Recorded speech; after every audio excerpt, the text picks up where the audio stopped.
First, I'd like to say a few words about the situation in Iran. The United States and the international community have been appalled and outraged by the threats, the beatings, and imprisonments of the last few days. I strongly condemn these unjust actions, and I join with the American people in mourning each and every innocent life that is lost.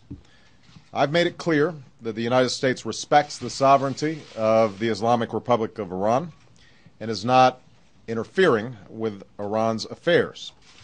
But we must also bear witness to the courage and the dignity of the Iranian people and to a remarkable opening within Iranian society. And we deplore the violence against innocent civilians anywhere that it takes place. The Iranian people are trying to have a debate about their future. Some in Iran, some in the Iranian government in particular, are trying to avoid that debate by accusing the United States and others in the West of instigating protests over the election. These accusations are patently false. They're an obvious attempt to distract people from what is truly taking place within Iran's borders. This tired strategy of using old tensions to scapegoat other countries won't work anymore in Iran. This is not about the United States or the West. This is about the people of Iran and the future that they, and only they, will choose. The Iranian people can speak for themselves. That's precisely what's happened in the last few days.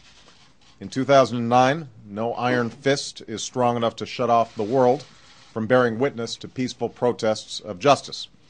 Despite the Iranian government's efforts to expel journalists and isolate itself, powerful images and poignant words have made their way to us through cell phones and computers, and so we've watched what the Iranian people are doing. This is what we've witnessed.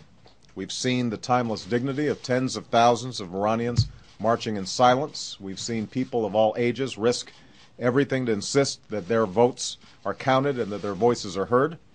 Above all, we've seen courageous women stand up to the brutality and threats, and we've experienced the searing image of a woman bleeding to death on the streets.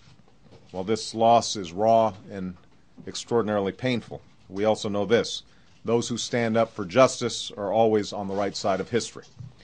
As I said in Cairo, suppressing ideas never succeeds in making them go away. The Iranian people have a universal right to assembly and free speech. If the Iranian government seeks the respect of the international community, it must respect those rights and heed the will of its own people. It must govern through consent and not coercion. That's what Iran's own people are calling for, and the Iranian people will ultimately judge the actions of their own government.